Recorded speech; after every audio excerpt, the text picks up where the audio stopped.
Okay, guys, we are going to learn something today that I actually like doing these, and I'm going to show you an alternative way to add fractions with unlike denominators. All right, so 637 are the page numbers all the way to 642. Put your name on it and put your staple like we always do. All right, the overlying essential question is always how can equivalent fractions help me add and subtract fractions? So now we'll have fractions today that won't have the same bottom number, and we have to figure that out. And I'll show you the way to figure that out, and then I'll show you the shortcut route, which you'll never have to figure that out, but at least you know both ways. Example 1. In the morning, an octopus swam for 1/3 of an hour. In the afternoon, the octopus swam for 1/4 of an hour. For how much of 1 hour did the octopus swim altogether? So again, we're adding today. All right. So the key thing is that we're adding. And when you see altogether, that means you're adding. Now, yesterday we had, or the day before, yesterday and the day before, we had denominators that were the same. If you notice right now, though, those are not the same. We have a 3 and a 4. So we cannot add those together. You cannot simply say that that's 2/7 because that's not 2/7. All right, we have to find a denominator that is the same. So what we do is we look at this, and a lot of times, like it says, use the least common denominator, the LCD, right, which is 12. All right, and the way that they know that is they look at it and they do the least common multiple. Okay, the least common multiple is virtually the same thing as the least common denominator. All right, so they got that to be 12. So then they said, well, how many times do you multiply 3 together to get 12? Well, you multiply it by 4. Well, to get from 4 to 12, you have to multiply this by 3. So you're going to times both of those by the exact same numbers. So when you do that, you're going to get 12 as your denominator. And again, if you multiply this 1/3 by the 4 on both sides, you're going to get 4/12. And then when you multiply the 4 times 3, you got to do both of them, 3 and 3, top and bottom, you're going to get 3 times 1. And now you can do like you did yesterday, where you just simply add 4 and 3 together, you get 7, and then you have the 12 on the bottom. Okay, so 1/3 plus 1/4 equals 7/12. The octopus swam for 7/12 of an hour altogether. Now, I know you look at this and you say, but Mr. Young, wait, we have a 3 and a 4. How'd you get a 12? I mean, this doesn't make sense. Well, again, remember, this is your least common denominator. Okay, 3, 6, 9, 12, 4, 8, 12. 12 is the one that matches up. So that's how we got that 12 number. Again, I'm going to show you this easier way here a little bit. Most likely I'll probably do it on this next one here to show you a shortcut. So at the top here it says that you can use benchmark fractions such as a half to check for reasonableness. So Catalina spent 1/5 of her free time reading and 7/10 of her free time practicing her flute. What fraction of her free time did she spend and reading and practicing her flute? So and means together. So we're going to add 1/5 plus 7/10. Okay.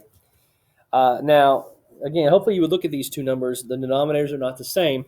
But then you look at it and say, well, I know 5 goes into 10, so why don't I use 10 for both of my denominators? We're going to add those together. And since this is already a 10, we're just going to leave that 7/10 because we don't have to do anything, right? I already had a 10. But this one, we have to make a 10. So what times 5 equals 10? 2. So we have to multiply the top by 2 also, which is 2. So now we get 10 on the bottom, easy enough, right? So now we just say, well, let's go ahead and write that right there. 2 plus 7 equals 9. Because 2 plus 7 is 9. So you get 9/10 every time. Now, I'm going to show you the butterfly method. All right? So our original fraction was 1/5 plus 7/10 equals. On the butterfly, you're basically going to draw a butterfly. You just do this right here. You draw one wing. You draw the other wing right here. All right, and then we're going to draw the little antennas right here. And then we're going to draw the butt.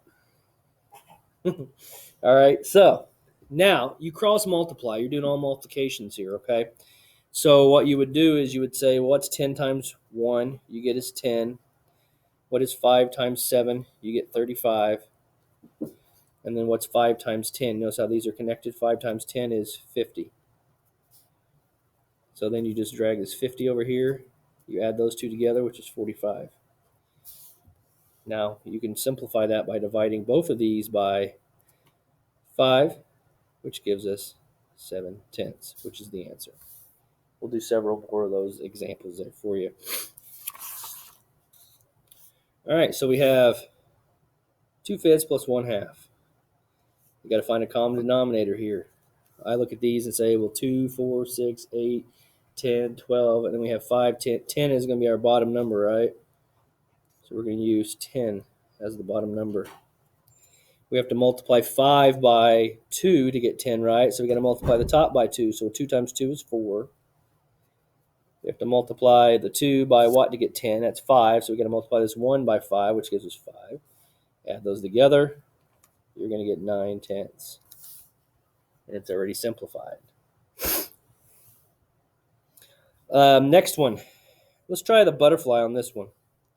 So I draw 2 wings. I draw 2 antennas because that's where we're going to put our answers at. And we draw this butt down here. All right. So 8 times 3 is 24. 4 times 1 is 4. 4 times 8 is 32. So we're going to put 32 in this blank. We're going to add these together. We're going to get 28. Now I can simplify that, right? I look at that and say I could probably divide both of these by 4, right?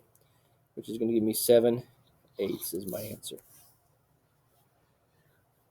Just a different method you can use to answer these questions is the butterfly, and you'll get used to it. Some of you will really catch on to this butterfly. Some of you won't, but it's fine. So again, the denominators have to be the same right here. So we're going to look at this and say, well, I would just multiply them together to find my least common denominator. A lot of times that works. Sometimes you just want to double check to see if the smaller one will go inside the bigger number. This one it won't, so we're going to say 15 because we're multiplying them together. All right. So 3 times what equals 15? That's 5. So we multiply the 1 by 5. 5 times what equals 15? That's 3. Right. So we're going to say 5 times 3. So we'll say 1 times 3. And then we add those together, and we get 8. Remember how we did this? 8, and then the 15 stays the same. And you ask, well, is this simplified? Yes, it is, because 8 does not fit into 15 evenly, and you can't divide either one of those by the same number. All right, so we're going to do the butterfly on this one, okay, just as practice. 1/2 plus 1/5. All right, so wing, wing, antenna, antenna. 5 times 1 is 5. 2 times 1 is 2. 2 times 5 is 10. So then you add those together, and you're going to get 7 over, and that number right there, 10. 7/10 is our answer. I know that that's complete because 7 is a prime number, and it does not fit evenly into the denominator. Okay, let's try this next one. All right, so I'll look at these two numbers, and I say, well, 4 fits into 12, so we're going to use 12 as our denominator on this one. Easy enough, right? So this one stays the same because it's already a 12. But this one we need to write an equivalent one. So what times 4 equals 12? 3. So we got to multiply the top number by 3. 1 times 3 is 3. And then we add those together. We get 8 over 12 because we just add these, right? Is that simplified? Well, they're both even, so I know that I can divide it by 2. But I also know I can divide it by 4 because I know 4 goes into both of these, right? So we're going to divide both of these by 4, which gives me 2/3. And both of those are prime. And one doesn't fit in the other. All right, next one. We're going to use butterfly for this. 2/3 plus 1/6. All right, so we're going to do that. We're going to do that. 2 times 6 is 12. 3 times 1 is 3. 3 times 6 is 18. So the 18 goes down here. 12 plus 3 is 15. Can I simplify it? I'm pretty sure I can divide both of these by 3, which gives me 5/6 as my answer. See, the butterfly method gives you slightly higher numbers, and you have to simplify. The other way, you might get lost in the process, but you'll come out with a lower number. This one, again, 2 will go into 4, so let's use the 4. So 2 times y equals 4, 2, so we have to times this 1 by 2. We add these together, which gives us 3/4. That's our answer. Next one. And if they're big numbers like this, I don't recommend using the butterfly method because then you're defeating the purpose. But 8 does go into 16, so we're going to use 16 for that one. So 8 times y equals 16, 2. So we have to multiply this 5 by 2, which gives us 10. When we add these together, we're going to get 11/16. Booyah. Like so. Next. 5 goes into 10, right? So we're going to use 10 for this, for both of them. That one's already stays the same. 5 times what equals 10? That's 2. So we have to multiply the 3 by 2, which gives us 6. Add those together. We're going to get 9/10. Easy as that. Next one. 8 does go into 16, so we're going to use 16 for both. That one's already a 16. 8 times what equals 16? 2. 2 times 5 is 10. Add those together, you get 13/16. 13 is prime. It doesn't go into 16, so we are finished. Next one. 5 goes into 20, right? So we're going to use 20 as our bottom number here. Okay. 5 times what equals 24, so we multiply this 3 times 4, which gives us 12, and this stays the same. 12 plus 3 equals 15/20. I can divide both of those, I see, because it has a 5 or a 0 on the end. I can divide them both by 5, which gives me 3/4.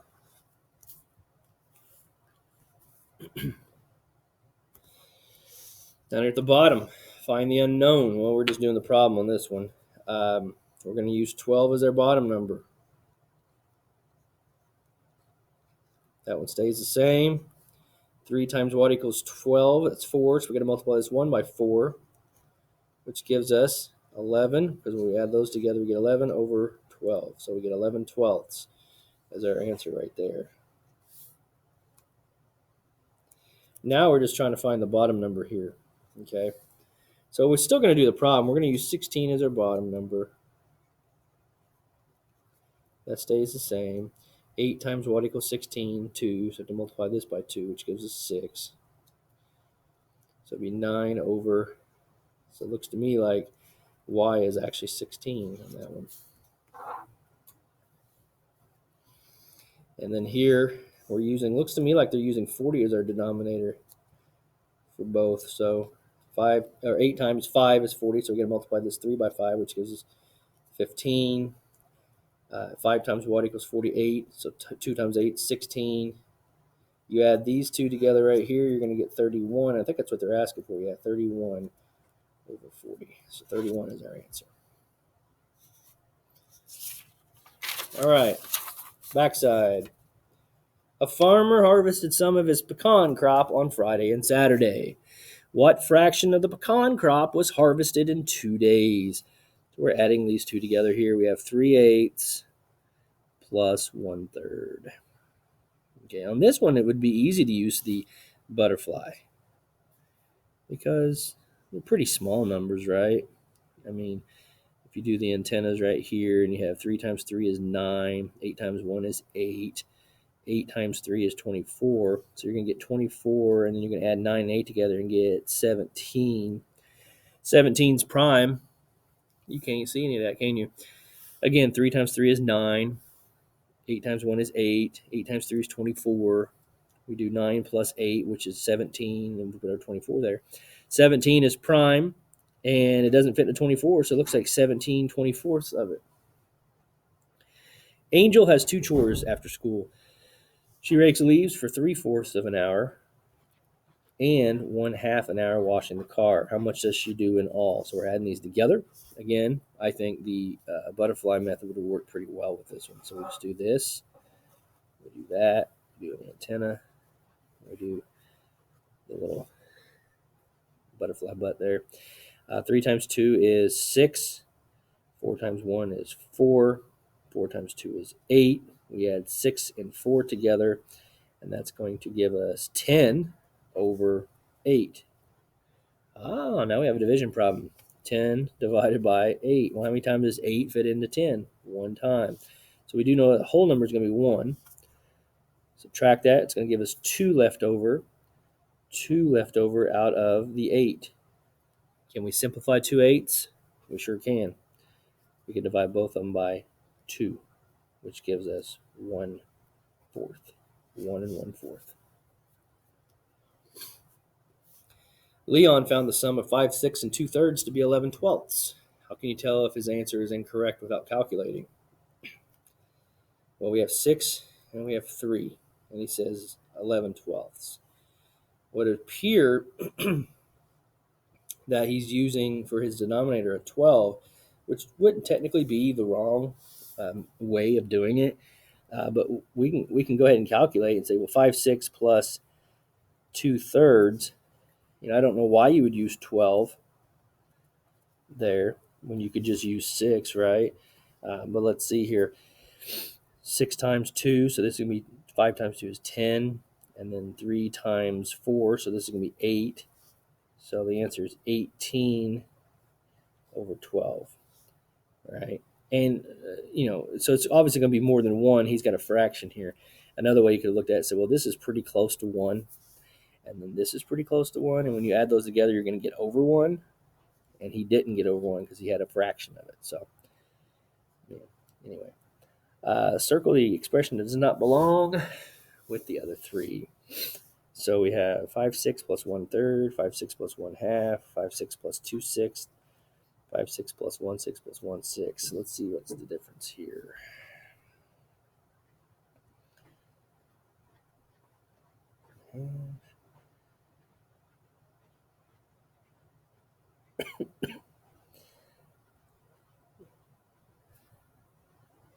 The only thing I would say is this one here has 3 terms in it, and they all have the same denominator, but this has the same denominator as well, and they just split this up.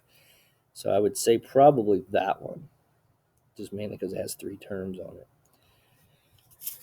All right, homework. Again, find the common denominator down here. A lot of times you can just multiply it together. On that one, I wouldn't necessarily do that. I'd try to think of multiples for that one. Do your 10, 20, 30, 40, and think about what you're going to use on the bottom there. Feel free to use the butterfly. I'll leave it with you one more time here where you say on this one here, 1/6 plus 1/4. Again, do it. You have to draw the little pieces out. 6 times 4 is 24. 4 times 1 is 4. 6 times 1 is 6. When you add those together, you get 10 over 24. And then you have to simplify that by dividing each one of those by, I'm going to say probably 2. And that's going to give you 5/12, which is what they have right there. All right. So you can use that method or you can use the other method if you want. Word problems, same way. Add the fractions because it's asking you what was eaten total, right? He took a test. 1/8 of the questions were multiple choice. 3/4. So you got to look at what fraction this actually is and how to write it. Again, this one, adding these two together. This one right here, Dylan and Sonia are hiking different trails. If Dylan hiked Riverwalk and Mountain View, so this would be Dylan. And Sonia hiked Mountain View and Pine, which would be those. How many miles did each of them hike? So you have 2 problems here. You have 2 answers to put right here. And then it says which problem down here will have the same sum as this one. So you kind of look at the questions here. Like this one, you can see it's kind of, if you take the 3/8 and you break it up into eighths, which one of those would have the same sum as what this one would have. So good luck. If you guys have any questions, feel free to ask. Don't forget to come back and say, hey, I need some help on this. But you need to have some stuff written down on it. All right. So again, 637 to 642. Thanks, guys.